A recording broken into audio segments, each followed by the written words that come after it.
Oi pessoal, olá a todos, aqui é o professor Webster e nesta aula nós vamos falar sobre o uso da terra e a regionalização do continente asiático. A primeira coisa que vamos ver hoje é sobre a relação de uso da terra no continente asiático, essa relação que existe desde milhares de anos até nossos dias, como que ela vai influenciar as nossas relações sociais e como que elas também são importantes para entendermos a influência que o ambiente exerce sobre a nossa vida.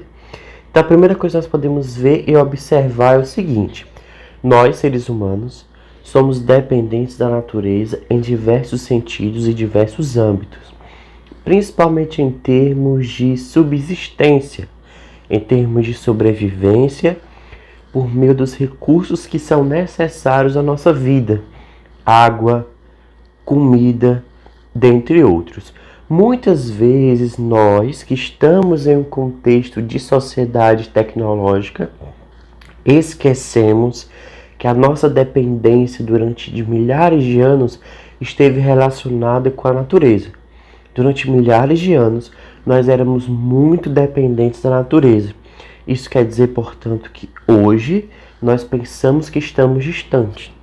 Nós nos desnaturalizamos, mas a verdade é que eu e você e as 7 bilhões de pessoas que existem no mundo hoje, em 2020, somos dependentes, direto ou indiretamente, da natureza para o suprimento de alimentação, de água, de comida e dentre outras coisas. Muitas coisas que nós utilizamos, como vários equipamentos eletrônicos, são partes da natureza porque eles usam recursos naturais. O seu celular, o seu notebook, a televisão da sua casa vão ter vários equipamentos que vão utilizar de alguns recursos naturais, sejam aqueles que são mais fáceis de serem encontrados, como o cobre, ou os que são mais difíceis. Então eu coloquei assim: o ser humano depende da natureza em diversos aspectos. Nós também somos parte da natureza, preste bem atenção nisso. Embora cada vez mais estamos envoltos, ou seja, envolvidos nesse mundo artificializado. Muitas vezes esquecemos que esse mundo artificializado que nós criamos é um mundo que foi feito a partir da exploração dos recursos naturais. Portanto, lembre-se que até o mundo em que nós criamos, esse mundo globalizado, cheio de tecnologia, de casas, de ambientes que são artificializados, de ar-condicionado, de ventilador, de coisas que não existem na natureza, utilizam de recursos naturais, ou seja, de uma forma ou de outra nós somos natureza.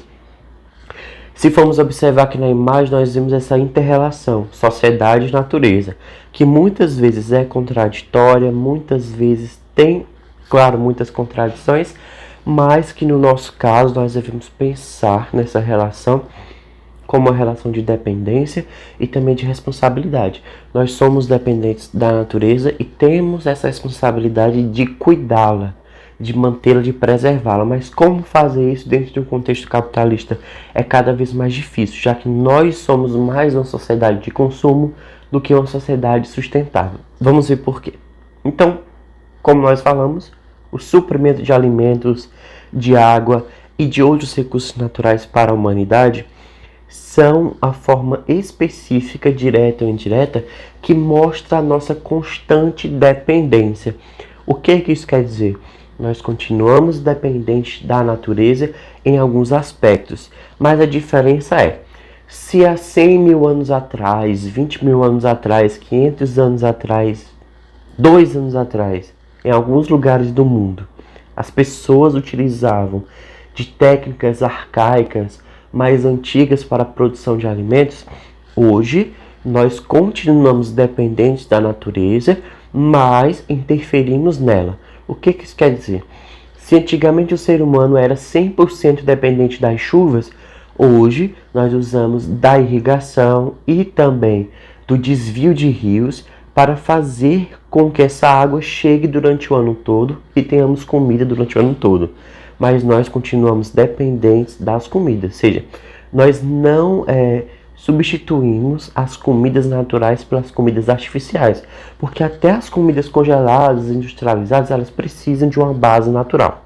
Então eu coloquei aqui: o suprimento de recursos naturais para a alimentação humana, direta e indireta. Também a alimentação de animais para o consumo humano direto e indireto. Muitas pessoas pensam que o Brasil produz milho, soja, etc. para consumo humano, mas a maioria desses recursos vai para consumo de animais que serão abatidos para consumo humano. Então,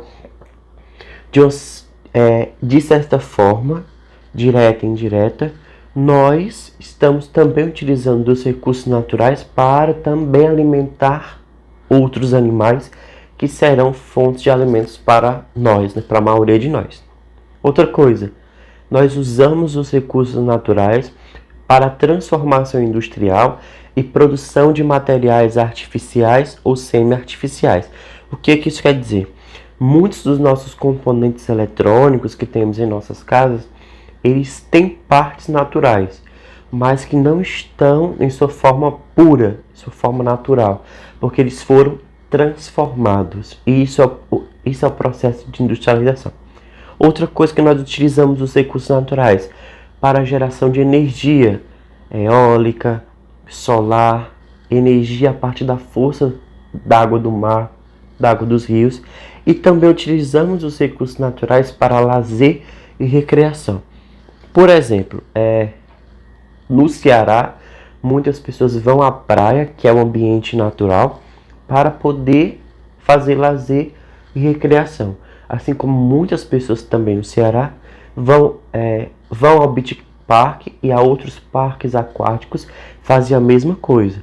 Qual é o elemento natural que está presente? A água, seja do mar ou seja água de rio, água doce ou água salgada. Então nós continuamos sendo muito dependentes dos recursos naturais, embora a gente pense que não, mas sim, somos. Mas essas formas de... Essas formas de apropriação e utilização desses recursos naturais causam muitos impactos. Por exemplo, se formos observar a produção de energia, vai utilizar todos os recursos naturais possíveis, tanto limpos, que são renováveis, quanto sujos, que são os não renováveis. O que isso quer dizer? Que de uma forma ou de outra, a produção de energia continua dependente de recursos naturais. Eu coloquei assim: são muitas as formas de exploração, utilização dos recursos naturais pelos seres humanos. Entretanto, nós pouco refletimos acerca dos impactos das nossas ações individuais e coletivas, locais e globais na natureza. Muitas vezes a gente pensa que as nossas ações são apenas ações individuais, mas não. Muitas das vezes são ações influenciadas, ou seja, são ações dirigidas tanto pela mídia como pela propaganda e cada vez mais pelos influencers digitais, que por meio do consumo nós estamos contribuindo para essa devastação ambiental. Ou seja, cada vez mais precisamos pensar nesses aspectos sociais, econômicos e ambientais para construir uma sociedade sustentável, porque eu e vocês sabemos que uma sociedade sustentável, ela não é só boa para a natureza, é boa para todo mundo. Mas só que o foco dessa aula não é apenas sobre os impactos das nossas ações, porque isso vocês já sabem, nós também já sabemos. Mas é como que o solo, a terra, é utilizado no continente asiático. Primeira coisa, gente, o conceito de uso do solo é o seguinte: como que aquele solo está sendo ocupado? Se é por ações humanas, como agricultura, indústria, cidades, ou se é pelos ambientes naturais que já existiam lá. Então eu coloquei assim: o uso da terra é caracterizado pela sua multiplicidade, ou seja, há várias formas de se utilizar a terra. Por quê? Porque existem solos que são mais apropriados para o cultivo de arroz, de feijão, outros que são utilizados de uma certa forma ou de outra para a criação de animais, e outros solos que são preservados ambientalmente. O que eu estou querendo dizer com isso? Que ao compreendermos os tipos de uso da terra, nós compreendemos também os tipos de técnicas utilizados e automaticamente compreendemos os níveis diferentes de desenvolvimento socioeconômico. O que isso quer dizer? Que daqui a pouco nós vamos ver o mapa da Arábia Saudita, que faz parte da Ásia, e há locais de lá que são utilizados para o cultivo de alimentos. Mas lá também é um grande deserto. O que isso quer dizer? Que também, ao vermos esse mapa de uso dos solos, estamos vendo principalmente os tipos de técnicas utilizadas. Mas ao mesmo tempo nós vamos ver que há países com possibilidade de uso de terra e que não são utilizados. Então vamos ver. Ou seja, os diferentes níveis de desenvolvimento técnico, científico, informacional, que é aquilo que Milton Santos vai dizer de meio técnico, científico e informacional, que é justamente esse ambiente artificializado, hiperhumanizado. Também os diferentes níveis de desenvolvimento, que algumas sociedades elas vão ser mais influenciadoras do que outras. Vamos voltar. Ou seja, os diferentes níveis de desenvolvimento técnico, científico e informacional de determinadas sociedades influenciam as formas de exploração dos recursos naturais. Ou seja, se você mora também dentro de uma região ou de um país que tem tecnologias avançadas, isso quer dizer que essas tecnologias vão ser utilizadas para benefício próprio do seu país, da sua região. E isso vai significar um nível de desenvolvimento socioeconômico e também cultural, vamos dizer assim, do lugar em que você está. Ou seja, não é só dentro desse conceito nós podemos dizer que não é só a disponibilidade de água, de solo, não é só as características ambientais naturais. Também tem a ver com a forma como nós nos apropriamos desses ambientes por meio da tecnologia. Ou seja, se você mora em um lugar que tem solos férteis, que chove também o ano todo, mas que você não tem tecnologias nem técnicas para utilização desse ambiente, não quer dizer nada. Mas você pode morar também em outra região que tem tecnologia, que tem técnicas, mas que tem um ambiente mais pobre. E essas técnicas, essas tecnologias, esse conhecimento vai fazer com que aquela região possa mudar. Por exemplo, aqui no Brasil nós temos o Centro-Oeste, que também é uma região muito rica, mas que foram desenvolvidas técnicas para fazer com que o solo, que já era um pouco pobre, ficasse muito rico, ficasse muito fértil.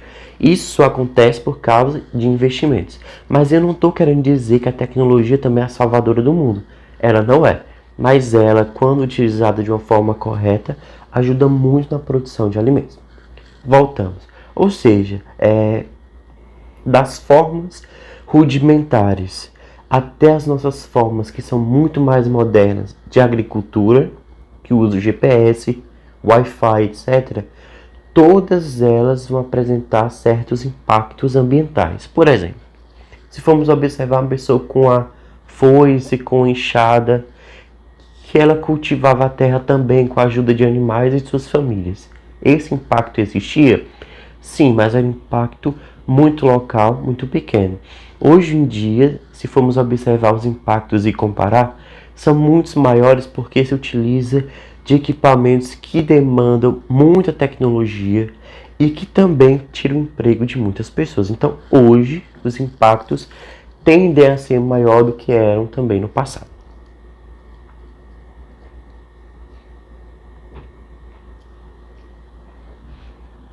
Já que nesse mapa nós vemos os vários tipos de impactos que nós exercemos sobre o ambiente. Quanto mais escuro, quanto mais vermelho for a cor, quer dizer que maior a região sofre determinado impacto. Ou seja, cada uma dessas cores vai apresentar um certo tipo de impacto ambiental diferente. Ou seja, se formos observar aqui na Europa, que é essa região central, nós vamos ver, portanto, que boa parte do continente sofre uma severa influência humana. Já regiões como o Saara, aqui na África, que elas vão ter pouca influência humana, então sofre pouca impacto ambiental. Isso é chamado de quê? Chamada pegada ecológica, que é um índice que mede os nossos impactos sobre o ambiente. Ou seja, somos seres sociais, somos seres coletivos que influenciam toda a superfície da Terra. Ou seja, de uma certa forma ou de outra, nós somos seres também que, por meio do uso da Terra, estamos destruindo o solo da própria Terra. O que isso quer dizer? Que se você for observar aqui nesse mapa, nós vamos ver que nas regiões mais ricas e mais populosas, o impacto é muito grande. Isso quer dizer, portanto, que de forma quase que uma regra, quanto mais rico for a sociedade ou mais populosa ela for, no caso da Índia, por exemplo, que é muito populosa, mais impacto será. Por quê? Quanto mais pessoas tem naquele país, ou quanto mais ricas elas forem, mais recursos naturais elas vão demandar. Isso quer dizer, portanto, que vai precisar de água, vai precisar de mais comida, vai precisar de mais recursos naturais. Ou seja, quanto mais escuro tiver aqui no mapa, maior é essa influência. Se formos observar no Brasil, nós temos uma área grande, que é bem verde, com poucos impactos, mas temos uma área também amarelo, que sofre um impacto grande. Já no continente asiático, nós vemos que o uso da terra também está relacionado com esses impactos. Ou seja, se formos observar esse mapa, só colocar para cá. Se formos observar esse mapa, nós vemos que quanto mais forte for a influência humana, maior é o impacto. No contexto, nós podemos dizer assim como todos os continentes, o uso da terra na Ásia está influenciado pelos fatores geográficos do clima, relevo, a maritimidade, a continentalidade, as correntes marítimas. Ou seja, muitas pessoas, isso há séculos, há milhares de anos até hoje, vão ocupar vários espaços geográficos, como por exemplo as planícies aqui da Índia, da China, porque são regiões mais fáceis de morar, de habitar, de produzir, de criar animais. Isso quer dizer que essas regiões que são mais fáceis de você habitar são regiões que vão sofrer mais os impactos das nossas ações. Se formos observar também as regiões que são de deserto, regiões de montanha, como o Tibete, essa região central aqui do mapa, é uma região com pouco impacto. Ela está totalmente verde, porque é uma região de difícil acesso. Ou seja, além do tipo de solo, se o solo é fértil, se é infértil, ou se ele pode ser fertilizado, vai ter também a disponibilidade de água, de mão de obra, se tem mercado consumidor ou se apenas aquela produção serve para a família. Qual vai ser o acesso a financiamento? Se é público, se é privado, se tem juros, se não tem juros. Quais são os tipos de tecnologias disponíveis? Ou seja, são muitos fatores que vão influenciar também esse índice de pegada ecológica e uso da terra. Se formos observar aqui, algumas das regiões ricas de lá são regiões que têm forte influência. Mas também nós temos a Índia, que é um país que é super populoso, mas pobre, mas também exerce grande impacto ambiental. Já esse outro mapa, nós vemos usos da terra na Ásia em si, porque aqueles outros eram sobre os impactos ambientais no continente.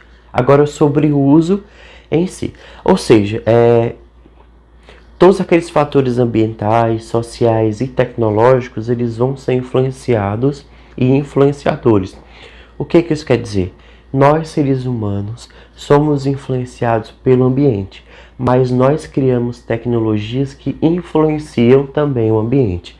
Só que essas tecnologias elas servem para nos ajudar a produzir. Ou seja, vamos ler. Dentro desse conceito, nós podemos dizer assim: por meio do acesso à maior tecnologia e também devido ao aumento dos impactos das ações humanas no ambiente, o uso da terra ou do solo gera consequências nocivas, ou seja, ruins, para a produtividade agrícola, com reflexos na qualidade de vida e também na forma como o trabalhador vai se apropriar daqueles recursos. O que isso quer dizer? Simplesmente nós criamos essas tecnologias para nos beneficiar, mas de uma certa forma ou de outra, elas estão indo muito além, porque elas estão produzindo acima da capacidade do solo, só que isso está fazendo com que o solo fique pobre, perca a sua fertilidade e fique um solo improdutivo. Só que quanto mais o solo for improdutivo, pior será para os seres humanos, porque nós vamos ter que nos deslocar para outras regiões com solos melhores, principalmente os mais pobres sofrem com isso. Vamos observar agora o mapa com a legenda. Nós vamos ver que dentro da Ásia há grandes espaços de cultivos, principalmente em planícies e planaltos. Mas também dentro desse mesmo continente há áreas ocupadas pelo deserto. O que isso quer dizer? Que também dentro dessa área ocupada pelo deserto há pouca influência humana quando comparado com áreas de planície e planalto. O que isso quer dizer? Que se formos observar cada parte, cada cultivo apresentado em áreas verdes, que chovem muito, que o solo é fértil, vai ter maior quantidade de pessoas e também maior quantidade de cultivos sendo desenvolvidos. Mas nós sabemos também que todas essas atividades humanas geram muitos impactos, como a poluição dos solos, do ar, da água e também o aumento da geração de gases do efeito estufa. O que isso quer dizer? Que as nossas ações ruins voltam-se contra a gente, porque nós moramos na mesma cidade que também jogamos o lixo na rua. Nós moramos também no mesmo planeta que sofre por poluição da água. E aquela água será, de uma forma ou de outra, voltada para a gente. Simplesmente a gente já falou sobre essa parte mais ambiental do uso da terra, agora nós vamos falar sobre a regionalização da Ásia. A primeira coisa, regionalizar significa dividir o espaço geográfico em regiões que têm características similares, ou seja, junta-se um conjunto de países que têm certas características similares entre si, ou seja, países com histórico similares, com maioria religiosa similar e vários outros aspectos. Se formos observar a Ásia, ela se divide em Ásia Setentrional, que é a parte mais ao norte, que compreende a parte asiática da Rússia, os países do Cáucaso, que são países que fazem parte de uma região montanhosa ao sul da Rússia, Geórgia, Armênia, Azerbaijão, a Ásia Central, que são países que faziam parte da extinta União Soviética, que são os famosos Estão, Cazaquistão, Uzbequistão, Turcomenistão, Afeganistão, respirar, Quirguistão e Tadiquistão. O outro, a Ásia Meridional, a Ásia mais ao sul, que seria praticamente o subcontinente indiano, o Paquistão, a Índia, Sri Lanka, as Maldivas, Nepal, Butão e também Bangladesh. Já depois nós temos a Ásia de Sudeste, o Sudeste Asiático, que é uma região de grande expansão econômica.